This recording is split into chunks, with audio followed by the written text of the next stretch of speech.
dream was interpreted, and the brethren or the brothers of Joseph didn't like it. They hated him the more. Through those dreams, they hated him the more. And the father so loved him, despite the hatred of the brothers. The father loved him so much. He made a coat of many colors, and that even attracted hatred the more. Each time he wear that clothes, the family, the brothers were enraged. They were unhappy. They looked at him as a king in that situation.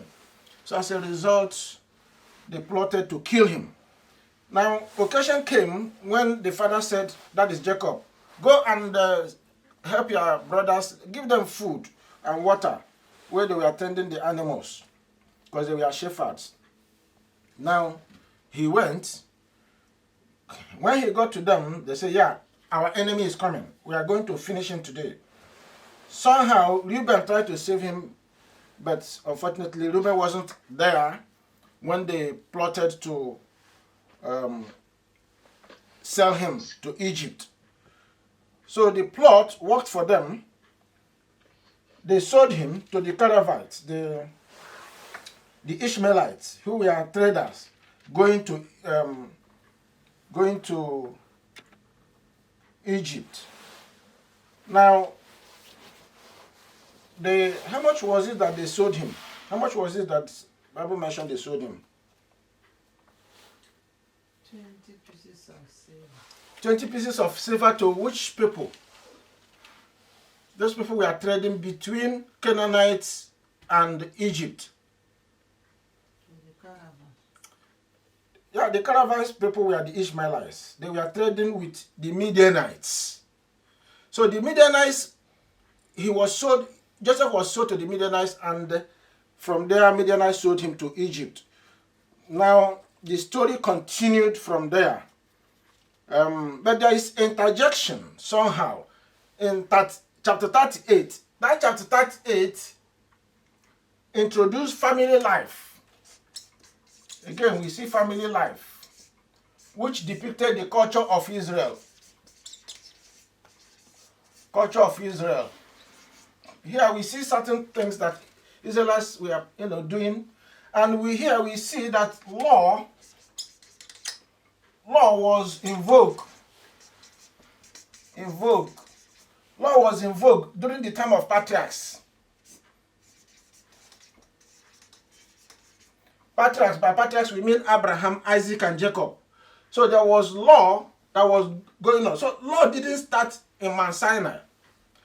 Israel had the law that, were kind of expanded or modified or strengthened or updated when they were coming back from Egypt.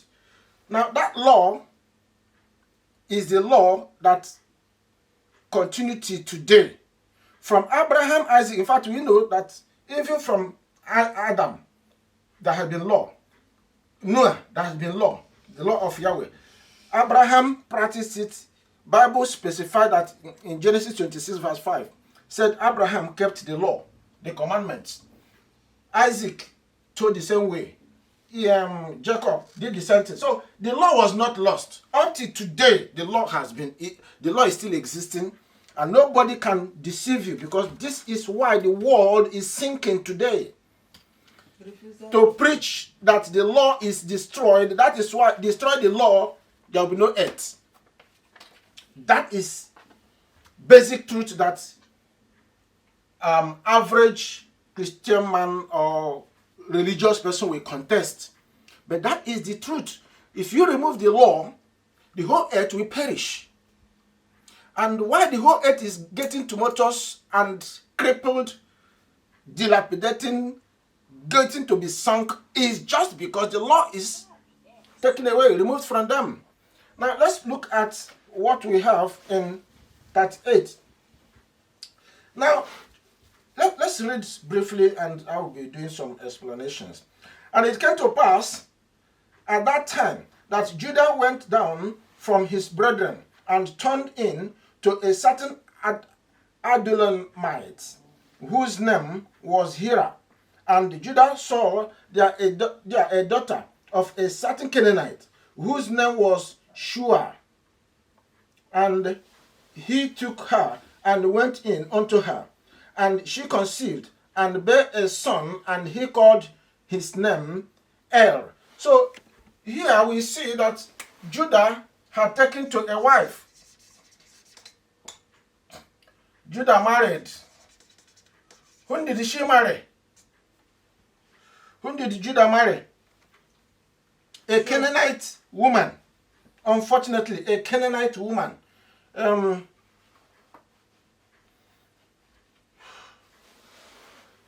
Canaanite woman whose name was Shua. Shua. What did the Bible tell us about marriage? Israel marrying outsider. What did the Bible tell us? Now, Israel, Jacob at that time had 12 sons and one daughter, Dinah, whom they molested somewhere in Shechem and all that. Then there was no way these 12 sons could marry themselves, because somehow it was allowed they could marry themselves. But at that particular point in time, I think the law was a bit shifting, that they may not immediately get immediate father and mother, son and daughter to marry themselves. That is brother and sister in that it's extended a bit. Why is it that, looking at what happened in the olden times, in the days of Noah, the days of Shem, Ham, and Japheth, they were marrying themselves and so on. Why is it that at this stage, Judah had to go outside? This is environment they can never get married. Canaanite, Amorite, all those, hidden nations. Yahweh forbid them going to marry there. But you see that Judah went out into Canaanite to marry. Now, why? What do you think was wrong? Was it anything wrong? Because looking at the family of Jacob, you don't have daughters, so to speak. They can get, married with one another in that sense. Was he right or wrong to go to Canaanite, in spite, looking at the environment where they don't have anybody to immediately marry within the culture, within the setting, within the Abrahamic setting? Was he right or wrong to have made the choice? It was wrong. So what would Judah have done? Married. Seek the face of Yahweh, and seeking the face of Yahweh before he gets married, because Abraham did the same thing. Ishmael, who was that? Eliezer sought the face of Yahweh in getting a wife for Isaac. We read about that. That worked. That is great. Seeking the face of Yahweh, that was a priority. Yeah. What else would he have done? Why is this not writing? What else would he have done to do the right thing? Now, because of time. Look at what yeah, the go law on. says. Huh? Look at what the law says. Do not marry. They know what the law says. They know. Judah knew. Anybody, any query, any answer there? It's gone out of disobedience. I think he should have asked his father as well. Yahweh bless you. I didn't even think about that. He should have asked the father. We are told here that he went out and got married.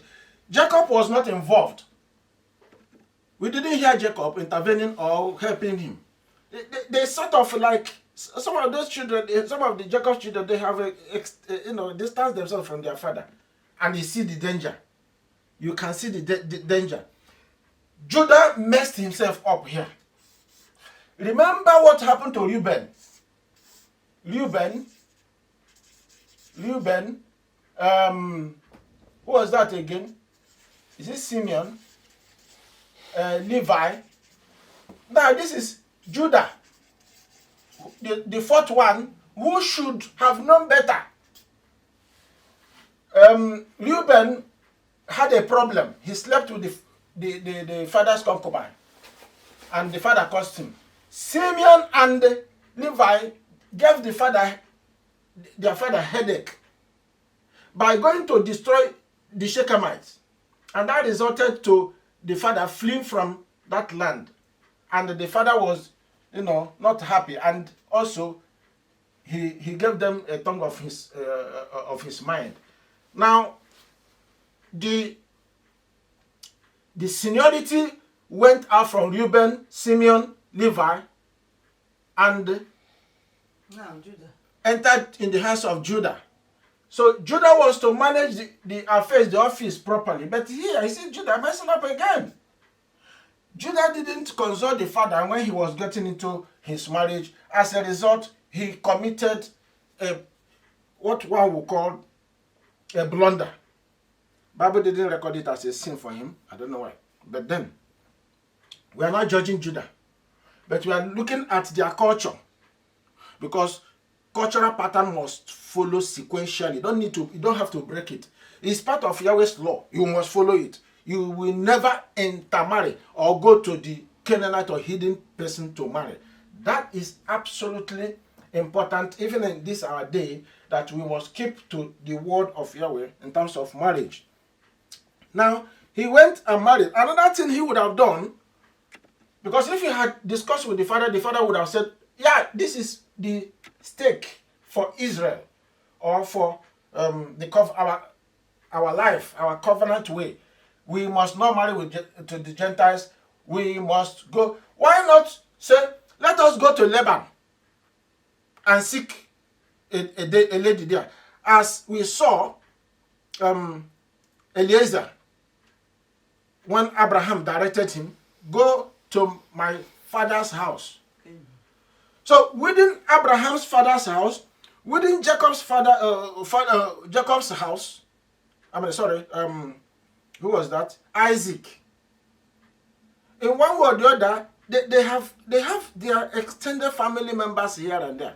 He would have looked that way. He didn't. So because of him refusing to do the needful, he didn't contact the father. He didn't pray to Yahweh. He didn't decide to go within the environment, the family environment he should have married.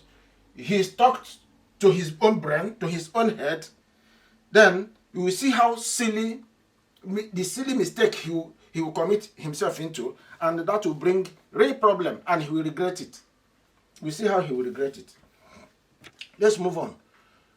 And she conceived, so this woman, Shua, conceived and bare a son, and he called his name Er. So this woman bare a son.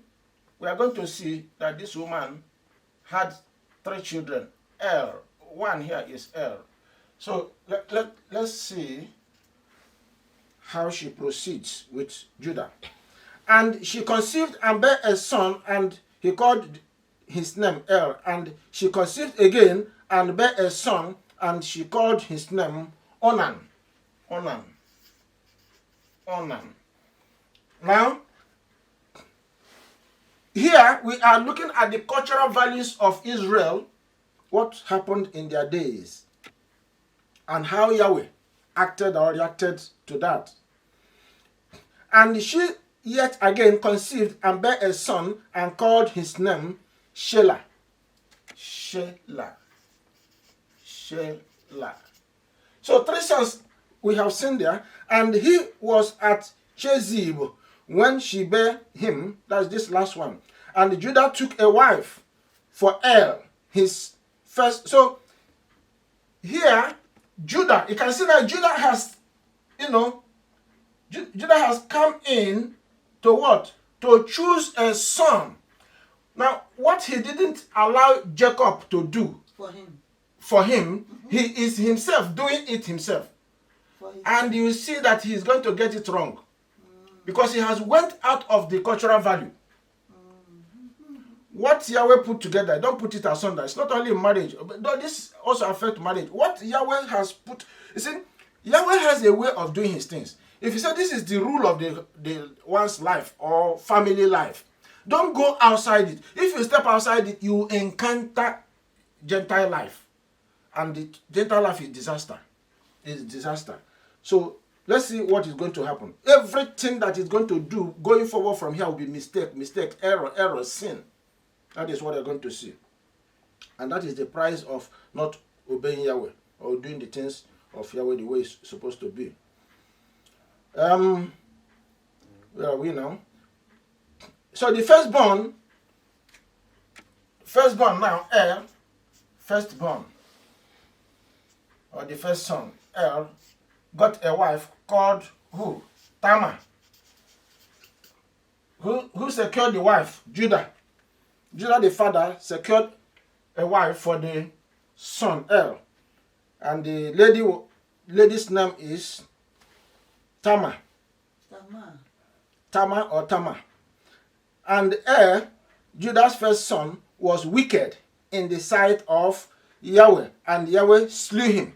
Why was it that the first son of Judah, of all Judah, was depicted as a wicked person? Who can tell us? This is a seed. Because he didn't walk in the way of Yahweh, and already is a Canaanite woman who hasn't taught him, who doesn't know anything about Yahweh's law. It's a kind of mixing with people. Seed, the bad. Yahweh killed El. Yahweh killed El because El was evil seed. It is there in that Bible. Evil seed. You can read it in between lines. Evil seed. How did that evil seed come in from Tamar? It's a mix. That's what I'm saying. Yeah. Mixing with people you should. That is it. When you just go outside Yahweh's way, that is what somebody gets. So that was the reason Yahweh removed him. And you can see the annoyance or anger of Yahweh on Judah. You can see it. Yahweh didn't kill Judah, but Yahweh waited for him. Now, let's move on. Verse 8.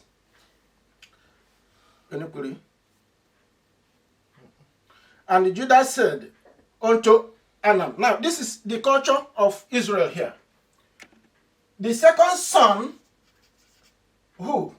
Onan, is going to take over from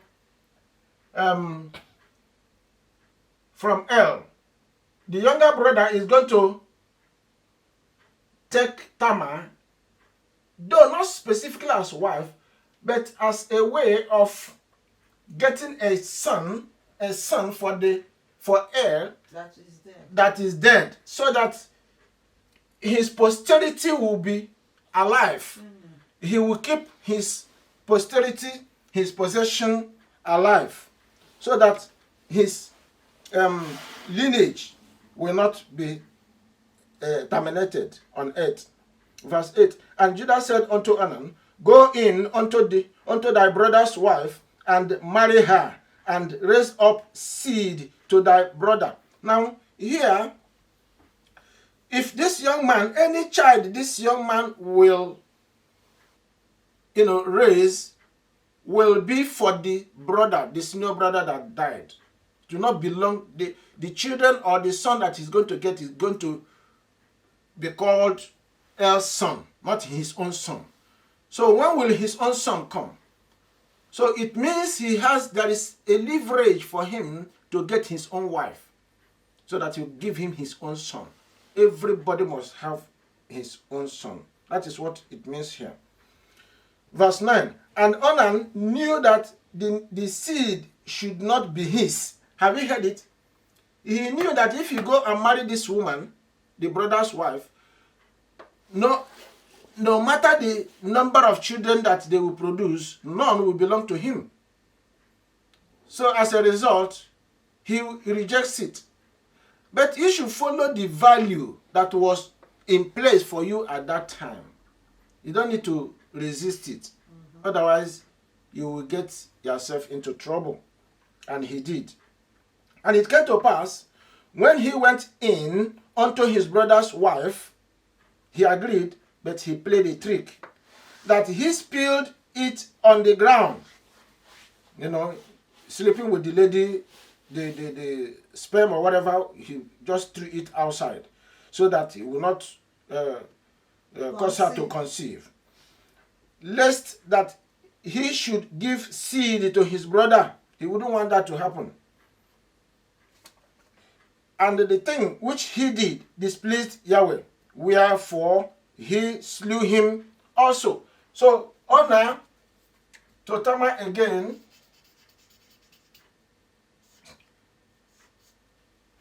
Yahweh killed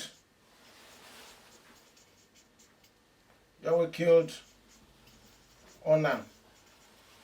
It's bad woman cursing them. Because of what? Because of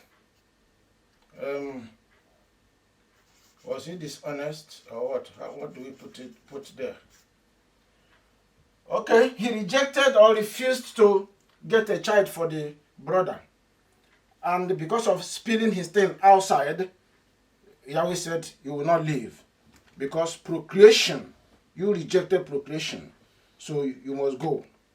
So he was taken off the way. Now, remaining the last born, the third one, the third son, Shelah.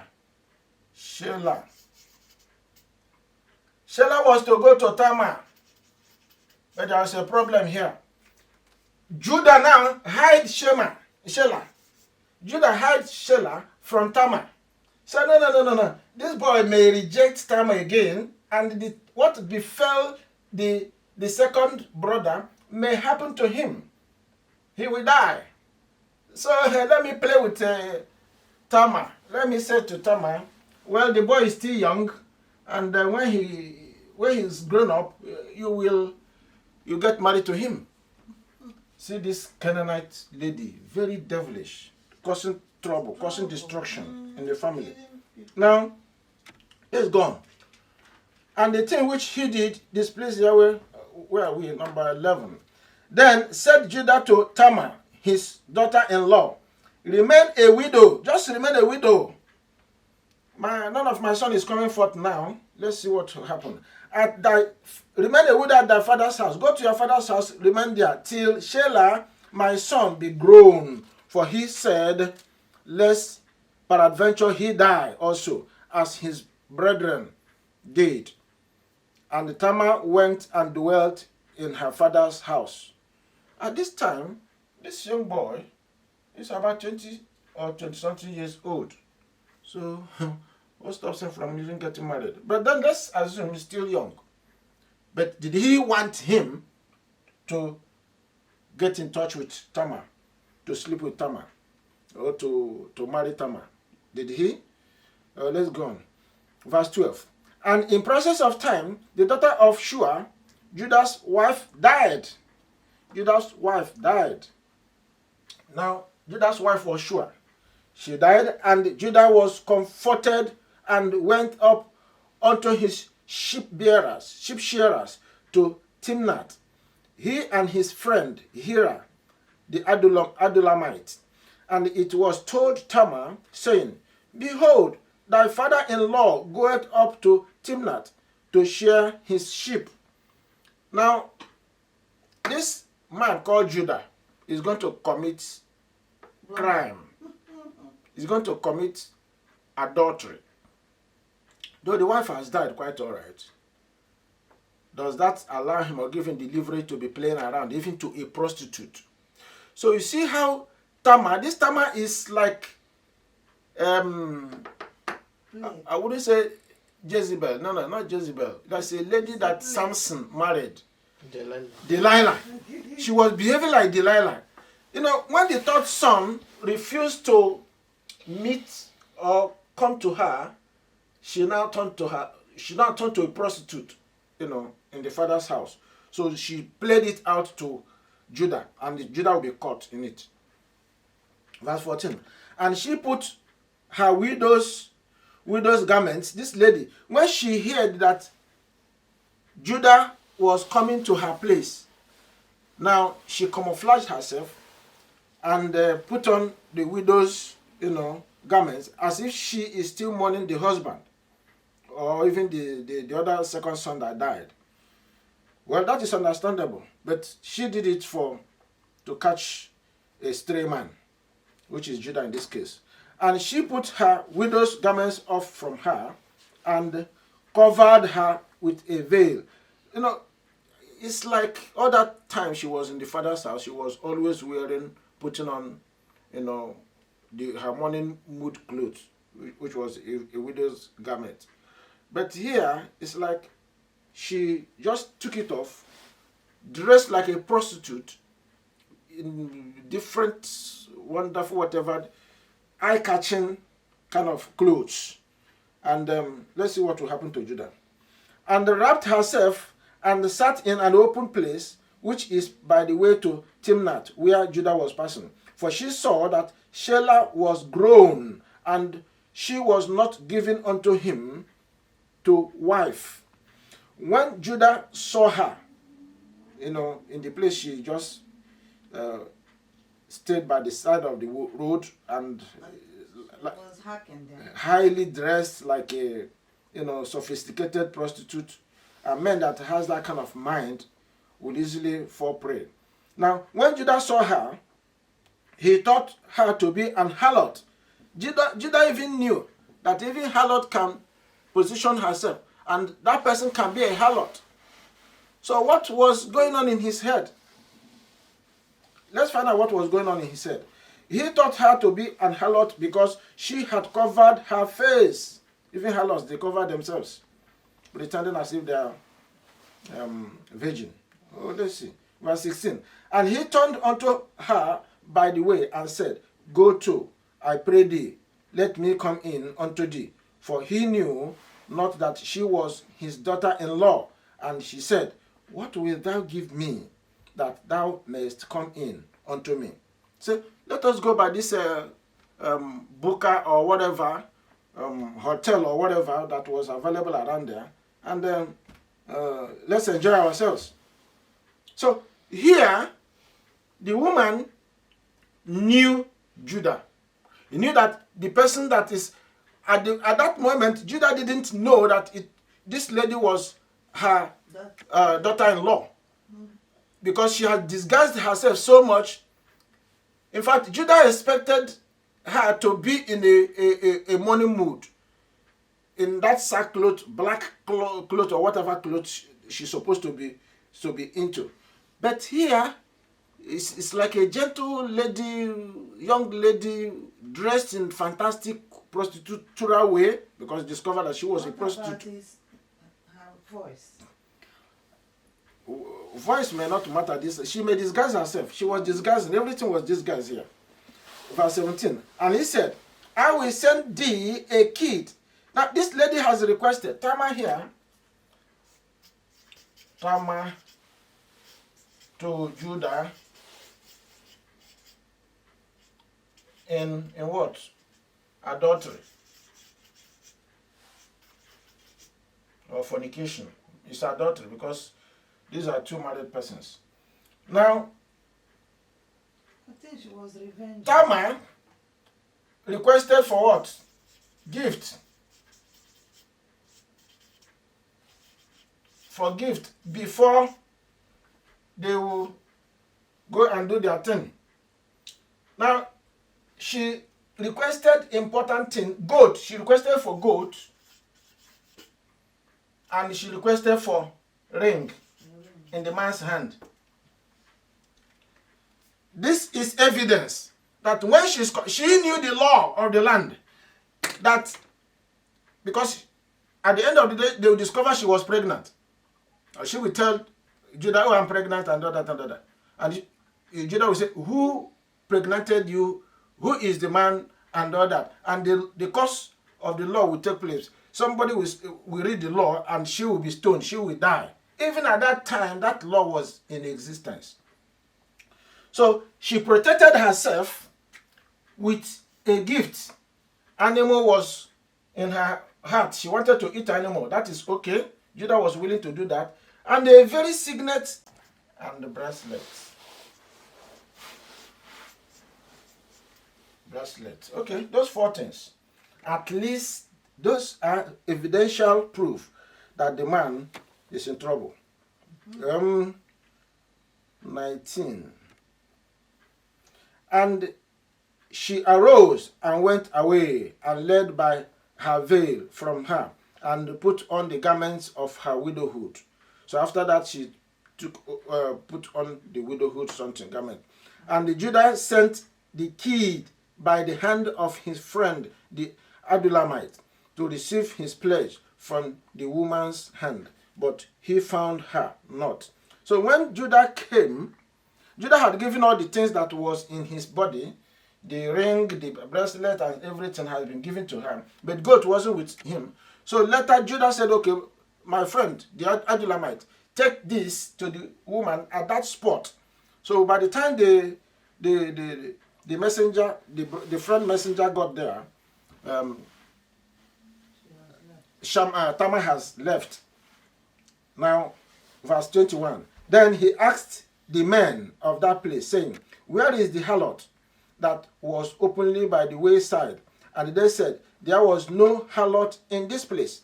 We don't harbor harlot here. This is a decent community. No harlot.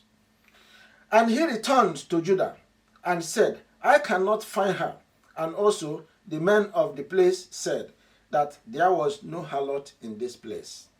And Judah said, let her take it to her, lest we be shamed. Behold, I sent this kid, and thou hast not found her. And it came to pass, about 3 months after, that it was told Judah, saying, Tamar, thy daughter-in-law, has played the harlot, and also, behold, she is with child by whoredom. And Judah said, bring her forth, and let her be burnt. David. At that time, she will, I think it was by burning, not stoning, by burning. The person will be burnt.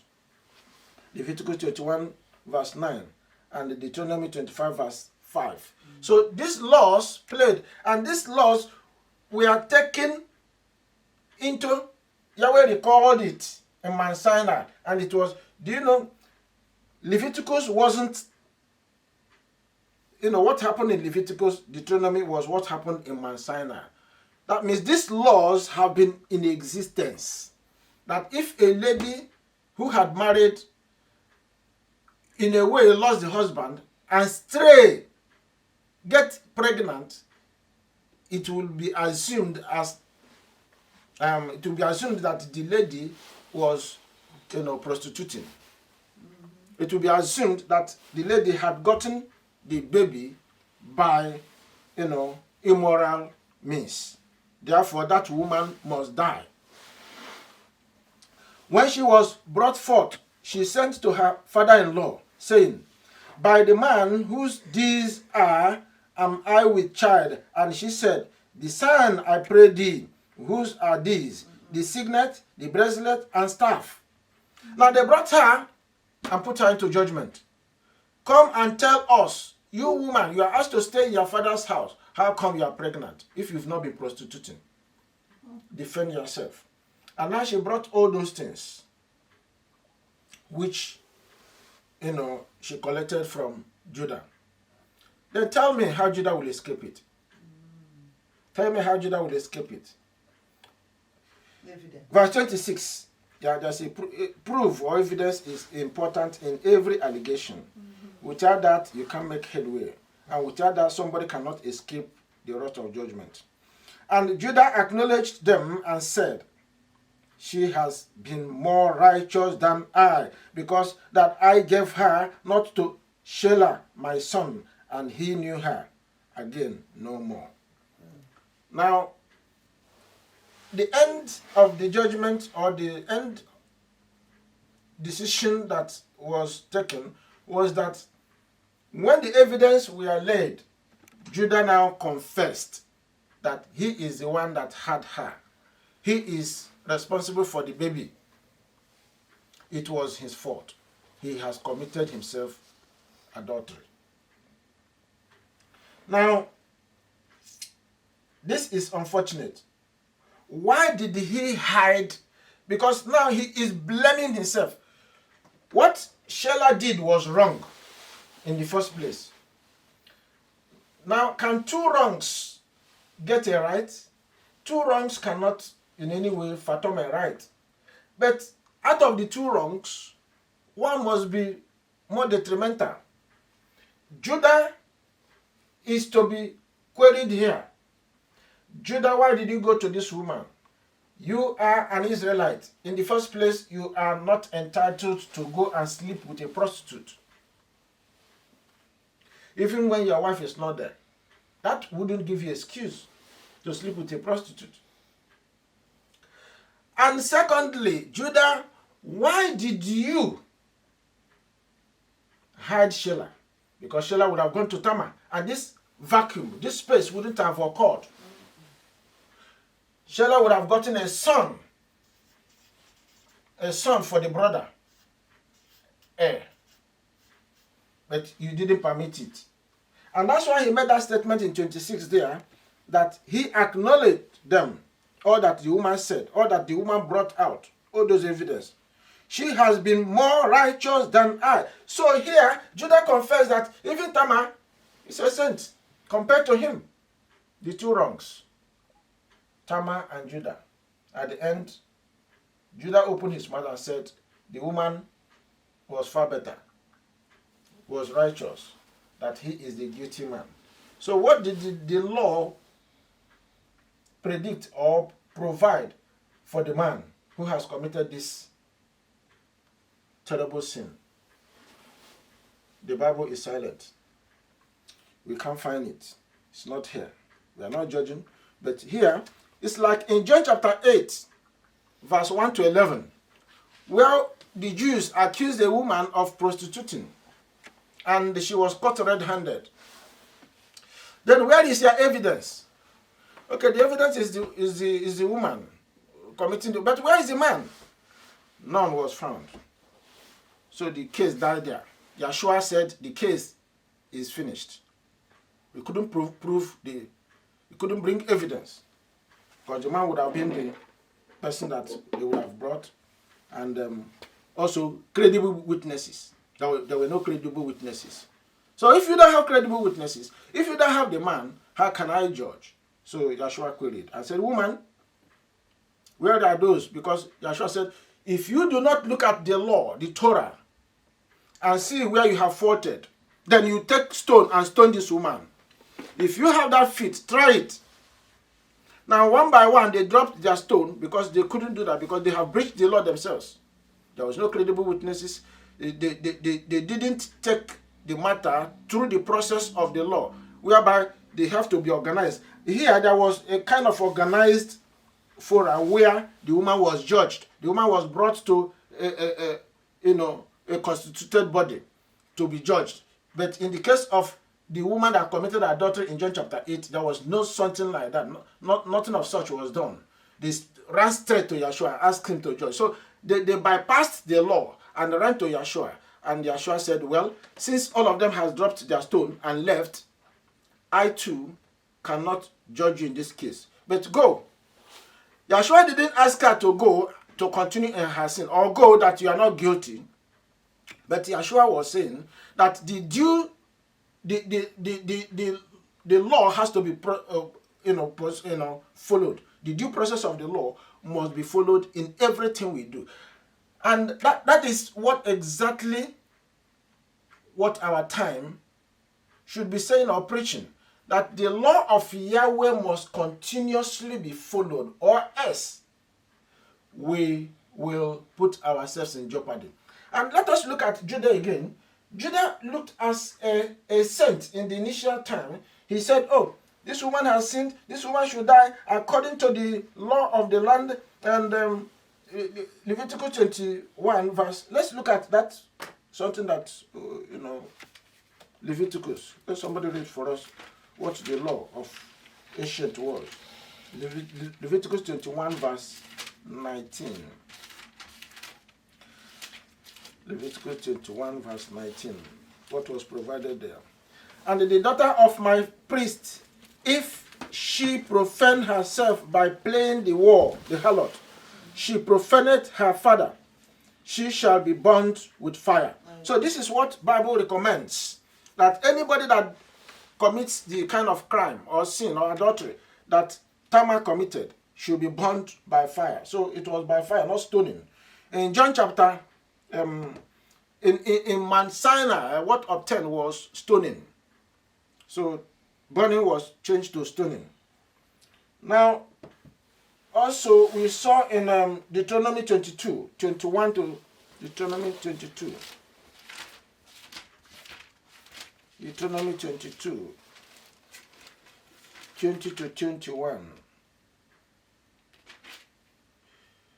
But if this thing be true, and the tokens of virginity be not found for the damsel, then they shall bring out the damsel to the door of her father's house, and the men of her city shall stone her with stones, that she die, because she has wrought fully in Israel to play the war in her father's house. So shalt thou put evil away from among you.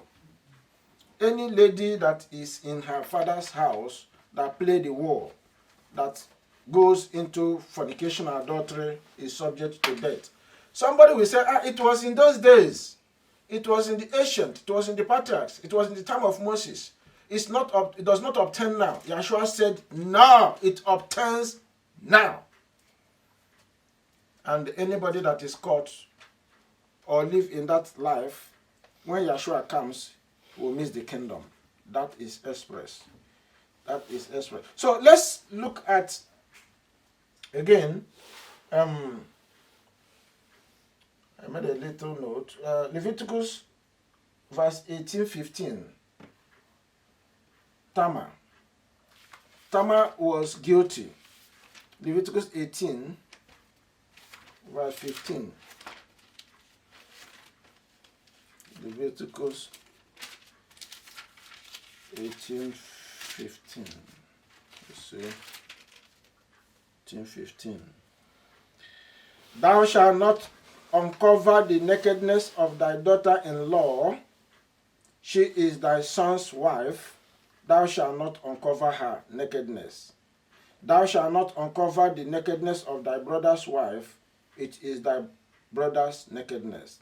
Thou shalt not uncover the nakedness of a woman and her daughter, neither shalt thou take her son's daughter or her daughter's daughter to uncover her nakedness, for they are her near kinswomen. It is wickedness. Neither shalt thou take a wife to her sister to vex her. So in the time, the law was projected a little bit in the days of Moses and Mount Sinai. Now, if a man will commit that crime or sin, now the man will be stoned. But in the ancient here, that area was silent. A man that commit that sin, that kind of sin, the law was silent on what will be done to him. We can see that Judah from there went away, not rebuked, not judged to be stoned or to be burnt. Now, let's look at what transpired. This woman was freed because Judah's crime was more than hers. And at the end, Judah, why she was freed the more was that Judah hid Shelah, the third son. If Judah had not hidden this son, the woman would have died. So that was what released the woman from dying. Now, let's see what happened. She will bear the child and what will happen. And it came to pass in the time of her travail that, behold, twins were in her womb. Twins. She brought out twin babies. Like in the case of, who was that? Isaac and Ishmael, though they were not twins, but Isaac came from another mother, Sarah, and Ishmael from Hagar. Then we see in the life of Isaac, you saw Esau and Jacob. There was a contest. And here, there was also kind of contest in these two children. And out of this child that will be born from this Tamar, the Bible showed that something, Yahweh was working out something far beyond the laws or the rules of the land. Yahweh is in control of everything. Even when we have laws and rules, Yahweh is in control of the rules. So two children were there in the womb. Verse 28. And it came to pass, when she travailed, that the one put out his hand. One of the sons put out his hand, and the midwives took and bound upon his hand a scarlet thread, saying, This came out first. The two children were at par. They were lying in a parallel line, or opposite. Now, one stretched out the hand. Maybe they have turned to come out. But one stretched out his hand, meaning that I am first, like Esau and Jacob. Jacob, did the same thing. So we see it here, repeated. And it came to pass, as he drew back his hand, a scarlet was tied in the hand of the one that came out first. Since there are two, you have to recognize which one is the first. So that is identity, which one came first. And it came to pass, as he drew back his hand, that, behold, his brother came out. So the one whose hand came out and was recognized by the tying of the scarlet withdrew his hand and came out later. The one that didn't stretch his hand came out first. A case of Esau and Jacob. And she said, How hast thou broken forth? You that didn't raise your hand, or didn't, how did you come out first? Where is the one that we tied the scarlet? This breach be upon thee. Therefore, his name was called Pharez. Pharez. And afterwards came out his brother, and that had the scarlet thread upon his hand, and his name was called Zerah.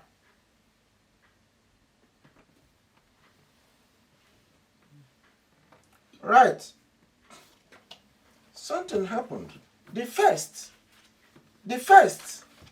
supposed to be it's supposed to be Zare. What's his name? Pharez. Tamar's babies.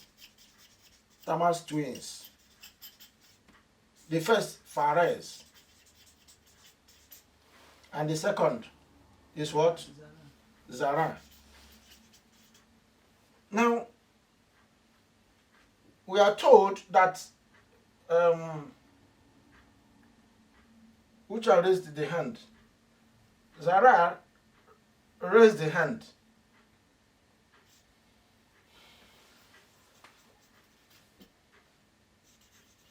So he's supposed to be coming out first. But he didn't come out. His brother that didn't raise hand came out before him. So this here becomes the first. Zara is the first. And here, this one is the second. That is the understanding of this. Now, what are we pursuing here? This is Judah. Of all we are talking about here is that the woman that came from Canaanite and all that, at the end of the day, Yahweh has to make a choice. These children, they behaved very silly. Shelah was not blamed because it was the father's duty to, appoint him to Tamar, but he didn't. So nobody reckoned whether he did bad or did wrong, good. Now, at the end of the day, through the behavior of Judah, Tamar got two children, Zerah and Zerah and Pharez. Now, let's look at something that I have here. Tamar gave birth to twin boys. One boy seemed to be coming out first because his hand appeared, and the midwife marked it by tying a thread around the wrist. But it was actually the other twin who broke out first and thus became the firstborn. So the one that didn't raise his hand came out first. Then there was a transposition. The first now has to be the last, and the last has to be the first. A case of what happened between Esau and Jacob. He was named Perez, which means breaking out. Once again, as with Isaac and Ishmael, and with Jacob and Esau, we see Yahweh reversing the order and causing the son who should have been second to become the first, and thus obtain the birthright. In this way, the line of, or the lineage of Judah was perceived through Perez and on and on through Old Testament history. Let somebody open to Ruth chapter 4, verse 8 to 22. Ruth. Somebody help us read Ruth chapter 4.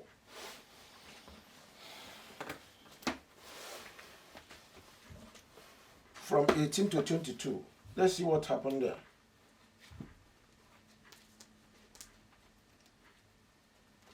We are told that, through Ruth,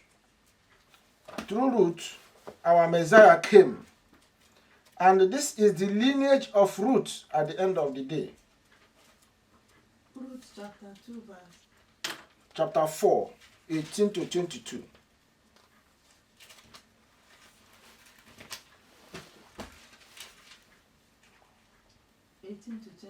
Now, these are the generations of Perez. Pharez. Okay. Go on. Perez beget Hezron, and Hezron beget Ram, and Ram beget Amminadab. Amminadab beget Nahshon, and Nahshon beget Solomon, and Solomon beget Boaz, and Boaz beget Obed, and Obed beget Jesse, and Jesse beget David. Now, David, through that lineage, begat Yeshua. That is the lineage, how Yeshua came in. Now, Yahweh is the master plan of activities of human beings, life of human beings, the way we behave, the way we walk, the way we live, the way we do our everything we do. One human being will stand to say, the law of the land posits that Judah must not have done what he did. Now, by human instinct, by human nature, and so on, Judah did the work of the son. Now, because the law never permitted that Judah had committed a crime in that sense, he was exonerated. That is, he was let go, he was let free. Now, the end result of all that played out was Yahweh's own agenda. That through what comes out from Tamar, Israel will get their Messiah. Now, do you see why we must not judge? Bible said, do not judge. Not that we can't judge. Afterwards, Yeshua said, when you judge what? Righteously. Judge righteously. So when we went to judge at all, because Judah went in judging Tamar even before he saw Tamar, said she will die. The law has predicted that. The law has said that anybody that commits such crime must die. But unfortunately, he was judging like a human being. He was judging from the wisdom of man, not knowing that he was the one carrying the burden. He that stands to judge another harshly, that is always the fact of life. If you stand to judge somebody harshly, there is tendency that what that person had done or you're accusing him of, you may have been doing it even more than the person. And that's why, again, Yeshua said, don't judge. Because we are all prone to sin. We are prone to iniquity. We are prone to failure. He is the righteous judge. Matthew chapter 1 verse 3.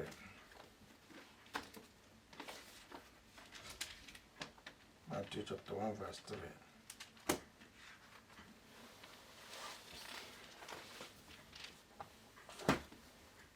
Matthew 1 3. And Judas begat Phares and Zara of Tamar, and Phares begat Erisam, and Erisam begat Aram, and Aram begat Aminadab, and Aminadab begat Nasan, and Nasan begat Salmon, and Salmon begat Booz, Obed of Ruth, and Booz begat Obed of Ruth, and Obed begat Jesse, and Jesse begat David, the king, and David the king begat Solomon of her that had been the wife of Urias. And Solomon begat Rehoboam, and Rehoboam begat Abia. Is it Abia state? Abia. And Abia begat Asa, and Asa begat Josaphat, and Josaphat begat Joram, and Joram begat Ozias, and Ozias begat Jotam, and Jotam begat Achaz, and Achaz begat Ezekias, and Ezekias begat Manasseh, and Manasseh begat Ammon, and Ammon begat Josias, and Josias begat Jehoianas and his brethren about the time they were carried away to Babylon. And after they were brought to Babylon, Jeconias begat Salatiel, and Salatiel begat Zorobabel, and Zorobabel begat Abihu, and Abihu begat Eliakim, and Eliakim begat Azor, and Azor begat Sodok, and Sodok begat Achim, and Achim begat Eliud, and Eliud begat Eliezer, and Eliezer begat Matan, and Matan begat Jacob, and Jacob begat Joseph, and husband of Miriam, of whom was born Yeshua, who is called Messiah. So all the generations from Abraham to David are 14 generations, and from David until the carrying away unto Babylon are 14 generations, and from the carrying away into Babylon unto Messiah are 14 generations. Now, what lesson do we learn here? This is Old Testament that we see all that transpired down to the New Testament. The transaction, what has been happening from Abraham, Isaac, Jacob. Now, Jacob, the children, see Judah coming in here. What transpired? How Judah brought this woman into the life of Israel. At the end of the day, translated to the lineage through which Yeshua came. So what lesson do we learn here? Everybody is qualified, provided the person is willing to enter the kingdom. Everybody is qualified to enter the kingdom, provided the person keeps the law, provided the person follows Yeshua, provided the person follow the law. That woman acted rightly somehow, because in fact she acted rightly, and she was very sensible. To do what? To take, was it her fault? She was left without a husband, and no man was, ready for, no man was ready to come to him and to her to provide a son to Elle. So she did everything, did all the mathematics, and to safeguard herself, she took gold, ring, bracelet as a point of proof, as evidence. Now, with that, she was able to bail herself to keep the baby. At the end of the day, resorted to babies, Phares and Sarah. And at the end of the day, Phares was taken. The second was chosen to be the first. And here, from the Gentile part and parcel of Israel. This is the reason Yeshua said, well, allow the Gentiles to do what? To come in. Allow the Gentiles to come in. We are all from Gentile. We are all from Gentile. Abraham, Isaac, Jacob. Remember, Abraham was chosen by Yahweh. Abraham was called by Yahweh. All of us were called. During our leadership training, we learned that everybody that we set in or enter into that kingdom must be called. So nobody is born a pure, perfect Israelite who fall from heaven that will enter the kingdom. So we are all Gentiles.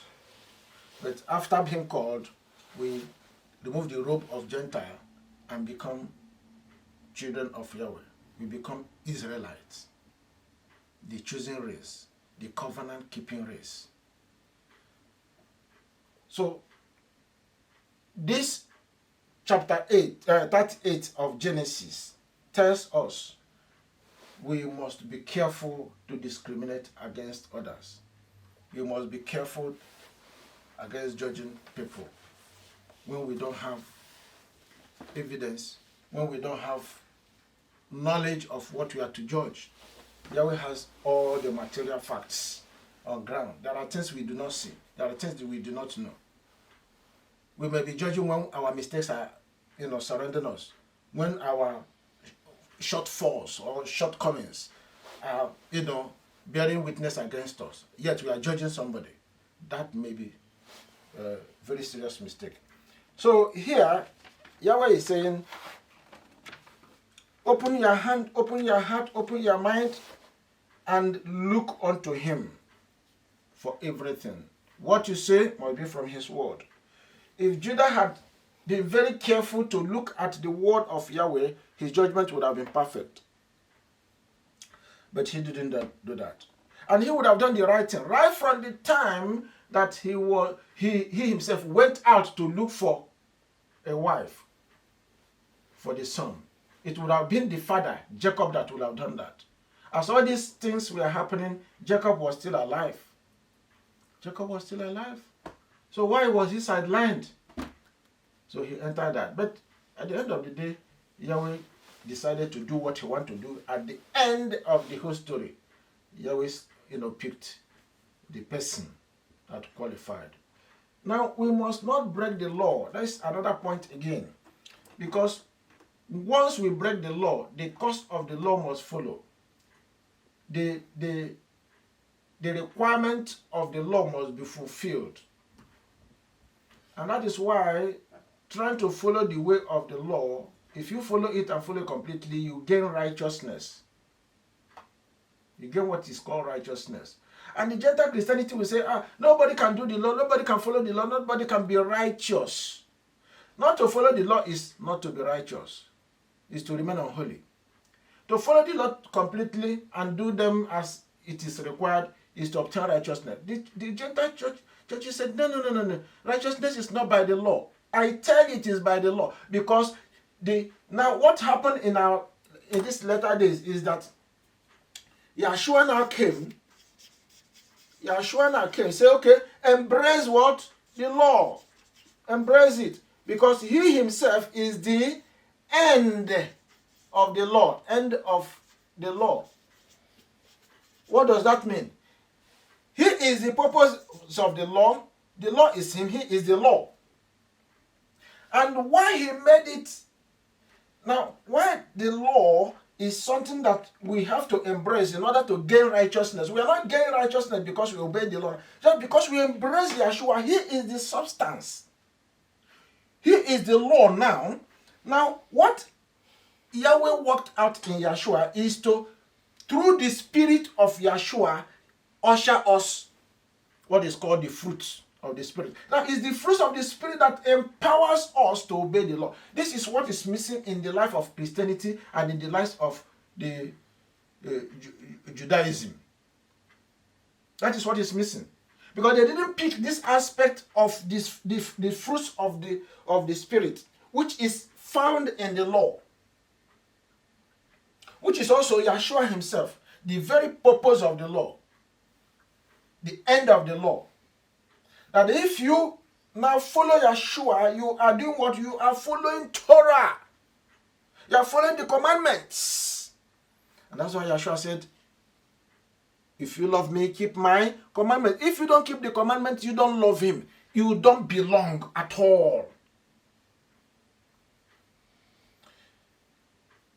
Genesis chapter 38 says volume to our journey. And we must be sure that every day we strategically hold to what this Old Testament, truth gives to us, so that we will not derail, we will not walk away. Because the New Dispensation, the New Testament people, the Christianity keep on telling us, don't go the way of. If you miss the way of the law, you miss righteousness, because Yeshua is the law. May Yahweh bless you. May Yeshua bless you. May He increase you in knowledge, in wisdom, in understanding, in knowing the truth. May He activate your spirit to follow all the truth, to follow all He's saying, to follow the law, not to look back, and not to look at man, because man will derail us. Man will cause us to walk away from the truth of righteousness. May Yahweh bless you. Any query, observation, comments? We take just this chapter 38. Next week, we may take about 2 or 3 chapters. I will see as much as possible. We'll see how we compress them. It will be, from next week, it will be the story of Joseph. How Joseph became second in command, at the end of the day, he became a savior for Israel, for Jacob and his family to go into Egypt. Joseph became one that preserved life for Israel, which they enjoyed in Egypt. So it's getting interesting, very, very interesting. The book of Genesis is a book that after you discover all the truth, the New Testament become an easygoing, books for you to live with. Any query, observation?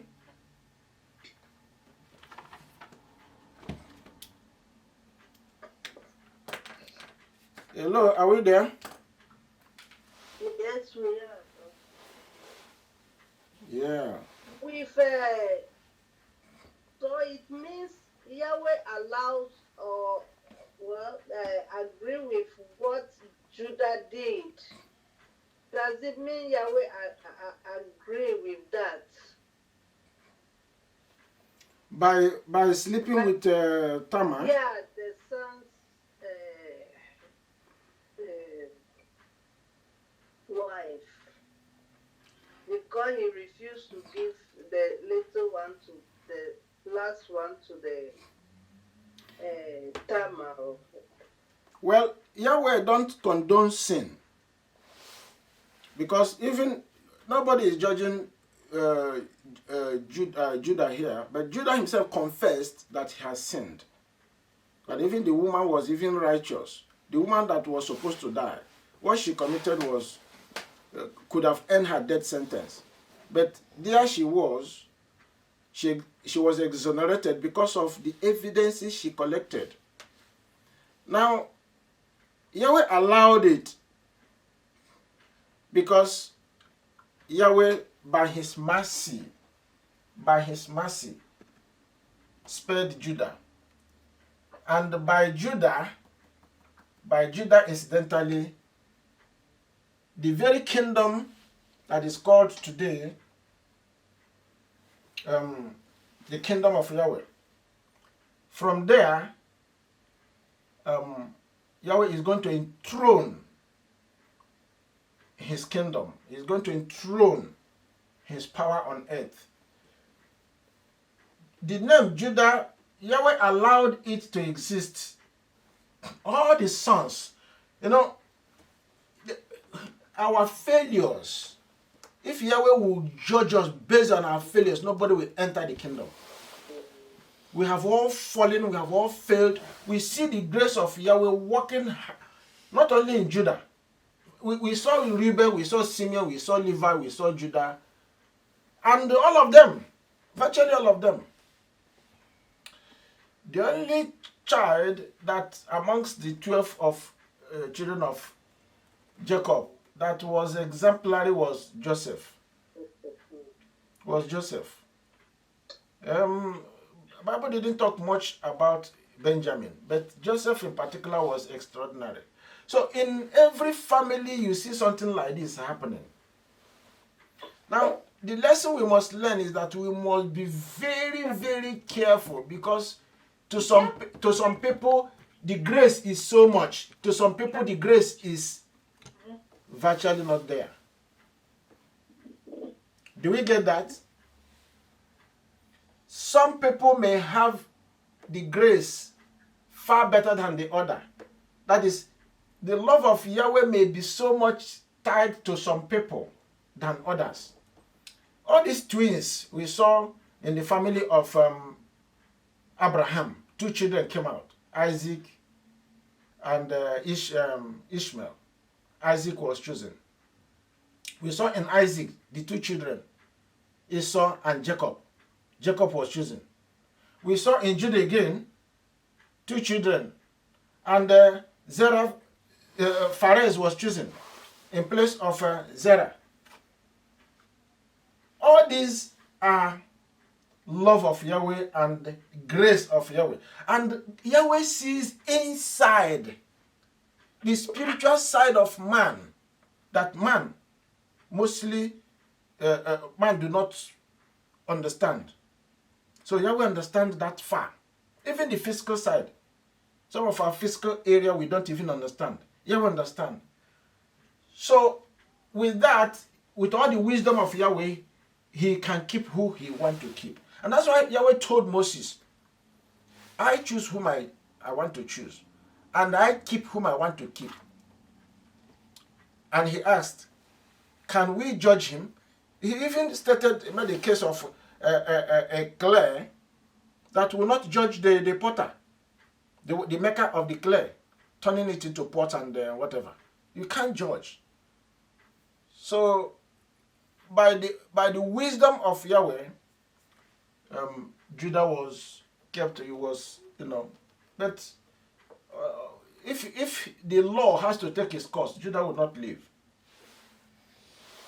So we thank Yahweh for his mercies, because through Judah again, he was working out something which was beyond the eyes of man. All right. Did that answer the query? Yes, Pastor. Thank you. Simply in all that we should not judge. That is what the Bible is saying. Yahweh is the master judge. He takes care of situations. All we need to do is, as much as we can, go by the law, go by what is written, go by the tradition of Israel. We walk by that, and that Yahweh is pleased to